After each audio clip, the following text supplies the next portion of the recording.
So there's still King Kong LEs for sale everywhere. Is that a good sign?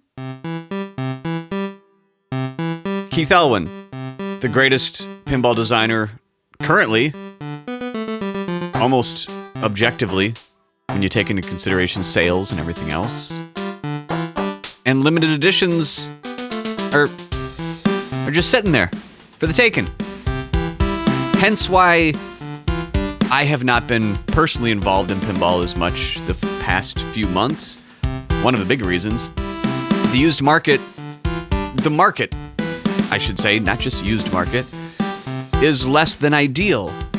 And because this is such an expensive hobby for those of us who are the majority in this hobby, home buyers is what I'm saying, the other small minority, going to arcades and having fruitful arcades, it makes the price of admission daunting and further financially irresponsible to a certain extent. So it's really weighing the pros and cons of, is it worth it? And it's been, well, first define worth it to you, but for me, it's been difficult to slurp back into the hobby. Probably not the term most would use, but let's go with slurp. I want to, let's say that I'm a gabillionaire, which I'm not, but here it is, Jason the Gabillionaire. I just made $1 billion getting back into the hobby. What do I want to do? Because this is what's true. What I want to do, I want to have a Dune, as in I want to purchase a Dune pinball machine. I want to purchase a King Kong, I think premium over the Pro, but this one is a close one. It's kind of like Iron Maiden for Mr. Elwin. I think a premium. Let's not get too into the weeds yet. I'd like to buy a Dune. I'd like to buy a King Kong Premium. I'd like to have an Evil Dead, because that looks great. I would like to have an upcoming Harry Potter, the lowest trim, because what are we talking about? I haven't seen it, but just, well, okay, nope, Gabillionaire. Whatever is the least gaudy. Because if it was the Godfather LE with just a bad game and we pooped gold all over it, I would still pass, because then you just feel like a fool. Jason the Gabillionaire. Oh, let's go to Jason's house. What's he doing? He's clearly lost his marbles. He's got the ugliest. He's got a Godfather pinball machine. Who cares? It's Godfather, and then he's got just lumpy gold all over it. Lions. Is he retarded now? Is he gone yumpy? And I would like to play everything else out there. Alice in Wonderland. I'd like to, even pre-COVID times. Buy them all in here. Get on in here. $6,000-ish. Okay, pre-COVID. 4,500. Get in here. Let's play you out. Let's slap you around a little bit. Yeah, that's nice. It's a fun game. That shot sucks. Those shot sucks. Move it on. Sell it. Get a bunch of shit on Pinside. Oh, you only kept that game. For 2 weeks, you weirdo. Who's a weirdo now with a bunch of games in your collection that you can't move? And if you want more games, you got to sell the ones that have been sitting collecting dust that you somehow still think is worth what you paid for it. Clowns. The lot of you. You're not all clowns. Just the ones that are clowns. You're the clowns. The other ones, obviously, you're not clowns. But I think most that are listening to this show are not clowns. The not clown Gabillionaire Club. But yeah, I would like to play all the new games because pinball is fun. Pinball is a fantastic, not waste of time. Well, sure, it's a fantastic waste of time when it's compared to being productive, having kids, solving world hunger. Yeah, it's a waste of time, but it's a great waste of time. That shit's awesome. Keeps your attention. The audio keeps your attention. The visuals, more so the coordination visuals, the screen, again, kind of who cares? The playfield matters, the shots matter, how it feels matter. And it's strange that, we just to diverge into this a little bit, when we talk about how it feels, all it feels like every single time is you pushing a button. That's how it feels. I'm not talking about shaker motors. For me, shaker motors, I turn them off or disable them because someone with tendonitis, vibrations suck shit. We don't want that, so get out of here. Don't want the vibrations. But yeah, the feel of a game. Oh, how does it feel? Well, go get a Haps, the brand, button, like a joystick button, arcade button, and press it. That's how it feels. Eh? Or a nipple. Go find a nipple, push on that nipple. A very wide nipple, apparently, but a nipple nonetheless. Press it. That's how it feels. That's how pinball feels. So, we should all be carrying a button in our, I said joystick earlier, I meant button, but I couldn't think of the word. We should keep a button in our pocket, just in our day-to-day, because we're complete freaks and idiots for playing pinball as much as we do, and listening to a pinball podcast even further. What have we done with our life? But keep a button in your pocket, so when you're out in the real world, socializing, well, it's 2025, so when you're sitting in your house and you go to the grocery store and that's about it, and you run into someone who you don't want to talk to, but you happen to be talking to them by the broccoli. Fuck, it's Steve from high school. God, guy's an idiot. Hey, Steve, what are you up to? And he asks, and you inevitably accidentally say pinball. And he's like, oh, what's that like? Hey, you have a button in your pocket, and you can show him. Because that's all it fucking is on each side of a large wooden box, there's a button you push. You just push that button. Isn't that nice? Yeah. You push that button, and then the shots happen. And what I'm getting at is we all talk about how something feels, shots feel, and Keith is one of the best at it. But at the end of the day, it must be it is the feeling, but a better term, like, again, you're just hitting the button. That's how it feels. But it's the combination of the timing. Then you hit that button, which who cares? The button sucks, honestly. Like that's one of the worst parts for me because of the tendonitis. I'm hitting a button. Great. I got the button in my pocket, right? It's $2. I could hit that button all day. But the thing you can't articulate to someone, Steve at the grocery store by the broccoli, you could, maybe you should if you don't like him because he'll walk away, is your timing. You're preemptively thinking about physics, and then when you hit the button, once that ball goes, you're calculating, well, if you know the play field and the slipperiness of it, you know what I mean? Like if it's a new play field, if it's a Jaws, it's going to fly over the place. Your timing, you're taking all those calculations. We're all scientists, by the way. Taking all those calculations into account, immediately hitting the button, you watch it go, physics takes its place, it goes up the engineered ramp, it does a circly whipply do, comes back around, the same time, wow, I'm fucking God, look what I've done. And then it goes around, goes another flipper, kapow, hit it again. In my head, I'm talking about the warp ramp. Hits it again.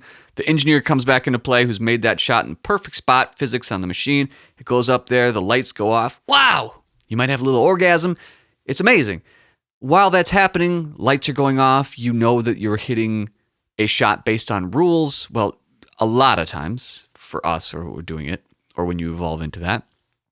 All of those things make it feel like something. So physically, the feel is tapping that button, that one you now own or in your pocket. Maybe we'll make some Pinball Party branded ones. But the real feel is the actual attempt and execution and success. And the failures, you got to have failures for successes to mean something in that game. And they happen all the time. It's maybe an exercise in articulating how pinball feels so great or why it is so awesome. That you're doing all these things at once, and it's something you don't tell someone at the dinner party or at the grocery store by the broccoli. I'm specifically saying broccoli because you usually have to spend a little time there sifting through the trash broccoli. And hopefully all of you are eating your veggies. You should. But to get that feeling, which you can't get, like look around your house, where can you get that feeling? Full stop. I guess I'm trying to articulate more what I'm saying, but I'm looking around. I see a guitar. There's some of that there where you're using multiple pathways in your head. You're getting the dopamine from it. You're doing a lot of things at once. Sure. Your computer monitor is just this tool that you're using to view things. There's a lot in the computer, don't get me wrong. Video games, closer, yeah, but there's just something special about pinball that all of us love, and it sucks when the used market is it's somewhat predictable, as in that it's in a good spot, like where used games used to be, but it's still kind of going down. Don't know where the bottom is yet. Aside from all the tariffs, I guess we shouldn't even say aside from the tariffs, the inevitable incoming of that, inflation and everything. It's always just rough for pinball. It's even during COVID, it was kind of like sometimes flipping a coin, because when things were so inflated in pinball, you kind of didn't know, like, well, this Stranger Things premium, that's $14,000 right now, even though it cost $7.5 premium new when that game came out. If I buy this for $14,000, suddenly is that going to drop to 10? I mean, it did.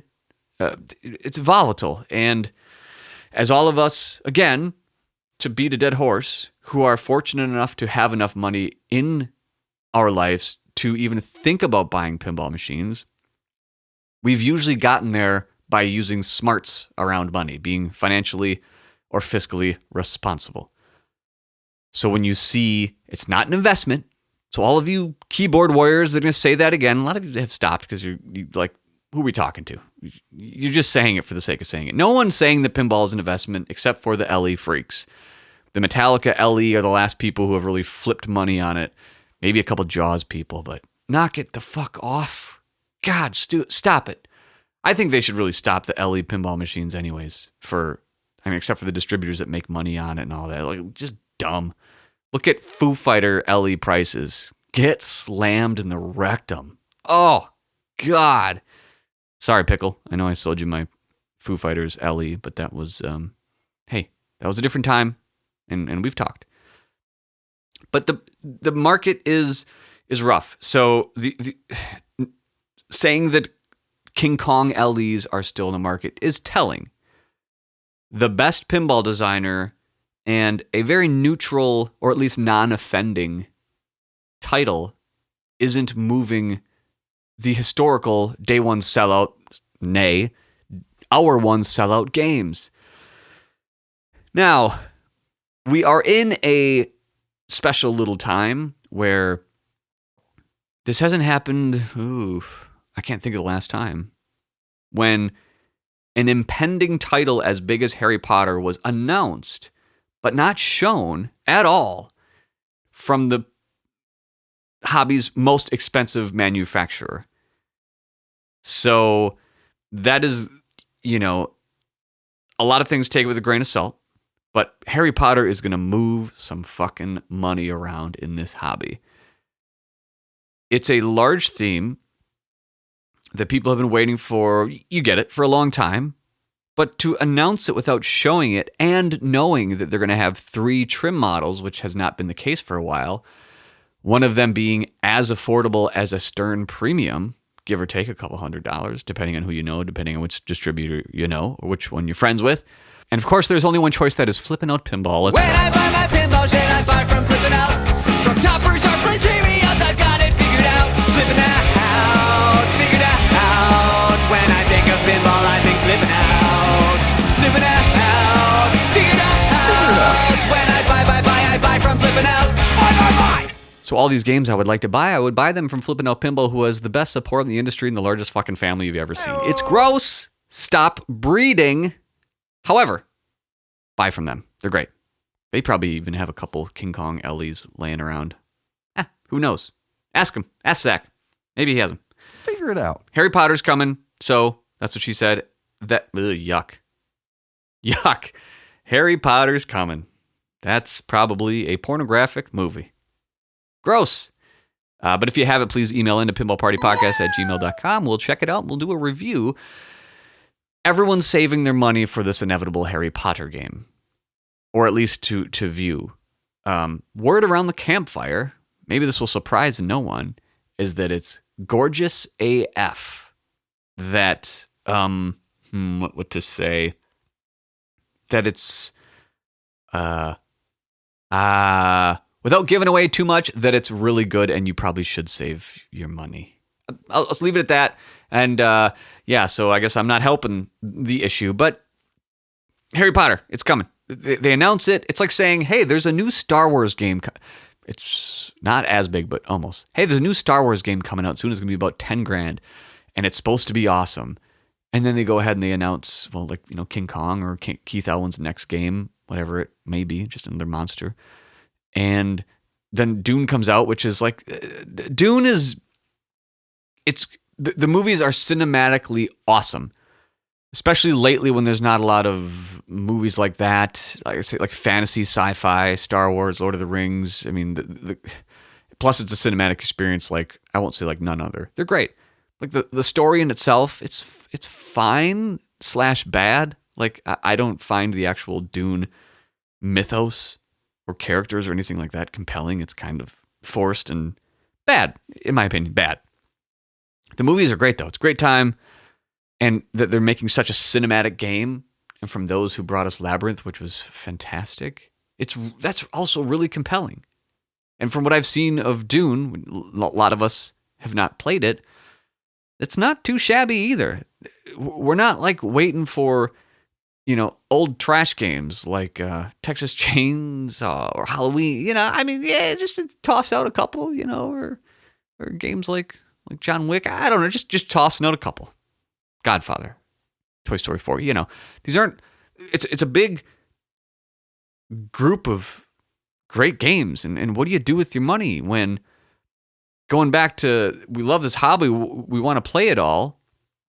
If you wanted to play all these 3 games like everyone else out there who wants to play the Switch 2 Mario Kart World and new Donkey Kong probably, and at least play Breath of the Wild at 60 frames per second, and maybe Tears of the Kingdom if you like that, man, Tears of the Kingdom still pisses me off because I love Breath of the Wild so much, and kudos to all those who did pre-order a Switch 2. I did myself. But using the analogy of everyone who wants to play video games, great. Even a whole new console and a bunch of new games, you're looking at like $600. And if you do have to sell it, which, again, who really cares on video games? You'll probably at least get 50% of your money. So what? $300 you'll lose over like 5 years, not counting any new software or new games you'll be playing. $300, it's kind of nothing for a hobby. In pinball, fuck me, we want to play all these new games, which I do. I want to play all of them. And I don't want to play them on site next to a 2-year-old who stinks like piss. And I got to act like I'm not some introspective introvert, but also extroverted guy who just I'm 42 and have my routines. I don't want to go out by these families and get into pinball. So I need it in my house. So I can either put on headphones or be in my dark room or get all moody. Yeah, you know what I'm talking about. How we like to play pinball. To do that shit with all 3 of these games. Let's just call it what it is. I want to play Dune. Fuck yeah. I want to play King Kong. Fuck yeah. And I want to play Harry Potter. And to play him, I need him in my house. I need $30,000 US to do that. Are you shitting on my face? What are we supposed to do? Jesus of pinball? God of pinball? What are the answers, man? Well, the answers to a lot of us are, if we have games, we got to move them. Okay, so now there's a bunch of games on the market, and the market's going down. No one wants to buy them because they're waiting for these 3 games. What the fuck do we do? Okay, let's go deeper into, I say debt, but basically pinball debt. Spend more money on pinball, so now I have even more machines in my house. At some point, this gets stupid and it's unsustainable. And that sucks because I don't know the solution. I don't think the solution is that we should keep having pinball manufacturers make new games and be like, oh, this market is so huge and thriving, let's just toss another. It's not. It's pretty stagnant. Even from podcast numbers, peek behind the hood, either when I was doing it solo or on the Pinball Network or now. Are they growing? No. And I shouldn't say just mine. I'm very erratic with my release schedule, I'll just say. But knowing kind of what's out there and what's happening, and you kind of get a pulse on things. It shifts. It goes on like this roller coaster of who's doing media, who's not doing, who's playing, who's not playing. But it's not like this uber growing market that let's just keep dumping money into it. And all those signals are, again, why it's just frustrating. That's what it is. It's frustrating because I personally, and I think a lot of you, would love to play all of these games. Just like a video game. We're like, okay, sure, I'll spend the $50 and play it. But it's more so because there's so much more to like about pinball than video games. For me, and probably a lot of us, because of what we talked about earlier, that the feel of a pinball game is so much more than that little button you have in your pocket that you now bring to the broccoli stand at the grocery store. It's so rewarding. It feels so good. Keeps your attention. There's risk. There's reward. It's a little bit of gambling. It's games plus engineering. And I mean, I know there's engineering in games, software. I'm just saying like physical engineering, hardware, mechanical engineering. There's theater aspects. There's so much art. It's such a fucking great hobby. It seriously is. And it's just, it sucks that it's risky and there's downsides that are not in other hobbies. But I mean, there are like cars or other kind of boats and things. But it's unique and we all know it. I'm trying to say what we all know and try to defend what I'm talking about. I should stop because we're all playing pinball and we like it. So what am I doing? A 20-minute explanation of the used market is just iffy, and I don't want to, the cost is, I don't want to spend $1,000 to be able to play King Kong for, I don't know, knowing myself, a couple weeks, $1,000. How about I go on vacation, and then multiply that by every other game that keeps coming out. And it just sucks that it's an ongoing struggle. It's an even bigger struggle that to just play these games, if you don't want to buy them, you got to find an arcade to play them at. And if you don't live in an area where there's a high pinball population, which I guess thankfully I'm kind of around it, but it's drive an hour and a half to play one of the newer games.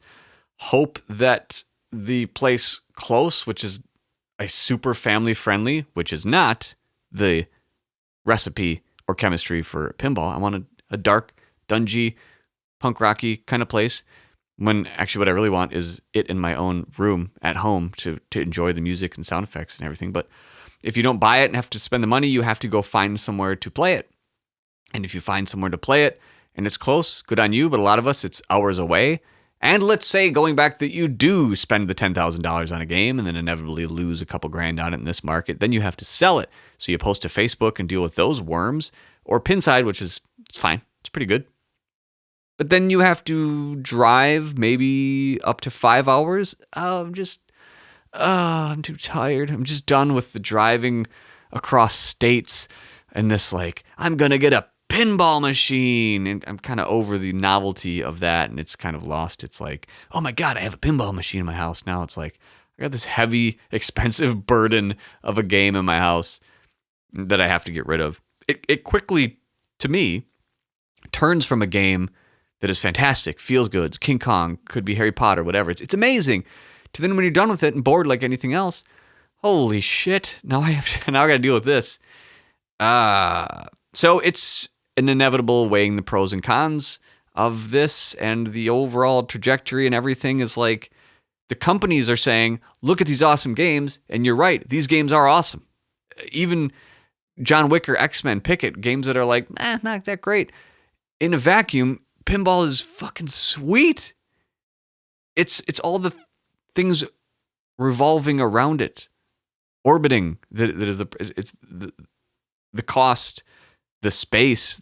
Those are the two hugest things. It's rarely the games, even the worst Venom. Even though, no offense, I mean some offense, game's garbage. I would love if Venom was $60 and only 10 pounds and could fit like 5 of them in this room. I'd have a Venom. Hell yeah, Venom's awesome. It's fun to shoot. Some of it's fun to shoot. Even Godzilla, which I don't really like that much. Maybe not so much Scooby-Doo. I just slog. Ugh. However, you get the point. Beating it to death.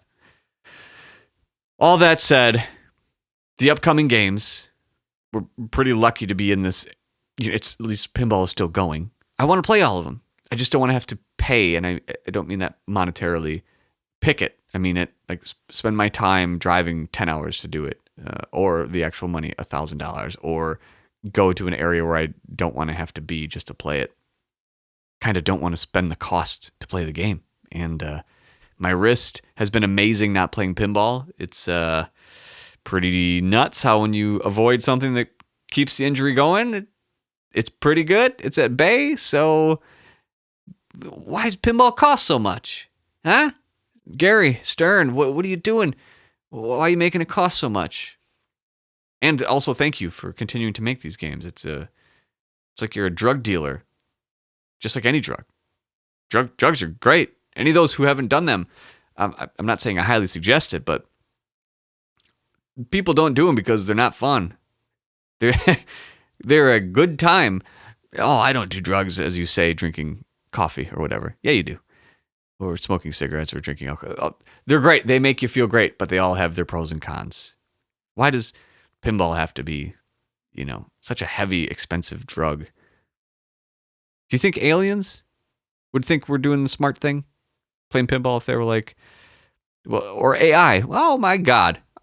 I'm going to ask AI right now. Why not? Do you think it's smart that humans play pinball? I wonder if I can feed it. I won't in this time. Actually, give me 1 second. I'll pause it. I'll be right back. I'm going to ask AI something. Okay, and I've done it and unpaused and we're back. I literally asked, if you were an alien looking down at planet Earth and had to make a judgment call of people playing pinball, what would your opinion be, keeping in mind the pros and cons? I gave it a couple pros and cons. Said the pros being a fantastic and fun hobby, the cons being it a very niche and expensive / heavy market, and please bring any of your own observations into the analysis. And here we go. From the vantage of our surveillance node in the upper atmosphere of Sector 3 Blue, designated locals as Earth, what the fuck, we have detected a peculiar ritual involving glowing spheres, flashing lights, and human vocalizations of both agony and triumph. Subject of study, pinball. Pros, a cosmic delight. Joy extraction efficiency. The observed bipeds, humans, experience intense, focused joy while interacting with these machines. Their facial expressions suggest a trance-like pleasure similar to level 4 Zarg meditation. I'm not sure if that's a real-world reference or like this fake fictitious alien, but the rest of this seems legit. Let's continue. Skill-based engagement. Unlike the chance-based games of slot machines, which seem predatory, pinball demands motor skill, reflexes, and strategic thinking. This is intellectually nutritious recreation. Ooh, I like that. Physicality in a digital world. In a civilization dominated by virtual distractions, pinball offers a tactile experience. Buttons, levers, steel balls, that's what she said, that stimulates, also what she said, both cortex and cortex-adjacent nostalgia. Cultural expression. Machines often depict mythologies or historical figures, in parentheses, see Star Trek, Addams Family, Elvira. Interesting that it picked those. Functioning as interactive shrines to Earth's cultural memory. Interactive shrines. I like that. Cons. Inconveniently marvelous. Economic inefficiency. The average Earthling must part with considerable currency to own such a device. They are large, heavy, and maintenance intensive. It's as if joy is being measured in cubic feet. Don't try to be clever. That's stupid. Niche appeal. Only a small percentage of humans engage in this activity. Most are middle-aged males who describe themselves as in the know, limiting cultural proliferation. Oh, we suck. Technological paradox. In an age where an entire planetary knowledge network fits in a back pocket, see smartphones, this hobby relies on analog mechanics and moving parts, impractical yet beloved. Agreed. Fragile devotion. Ooh, God, this is just hitting home. If the tiny flippers break or the rubber bands wear down, it demands immediate worship by a technician priest. It's kind of dumb. Alien opinion, subjective bias engaged. We'll see where this goes. I must confess I am charmed. There is something beautifully defiant about pinball. It is chaotic, loud, glorious in its analog imperfection. Each machine is a microcosm, a tiny universe of flashing temptation and consequence, where gravity always wins, but the player gets to delay the inevitable. It's a metaphor, perhaps a ritual. Pinball is absurdly impractical, and that's what makes it magnificent. From a utilitarian perspective, it is inefficient. From an existential perspective, it's transcendent. If humanity is willing to invest time, space, and money into this, a glowing, noisy, kinetic relic, then perhaps, just perhaps, they're worth saving. Holy shit. That actually ended real nice. Way to go, AI. You know what? That's a good way to just end the show. Short and sweet. Wanted to say hello. So hello. Let's talk again soon. Enjoy your pinball. Radar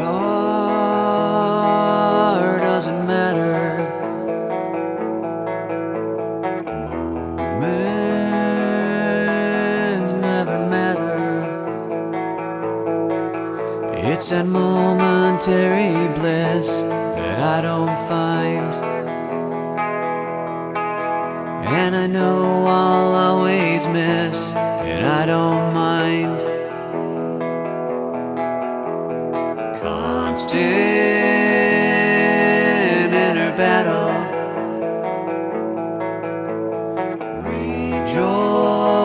Rejoice in a meadow.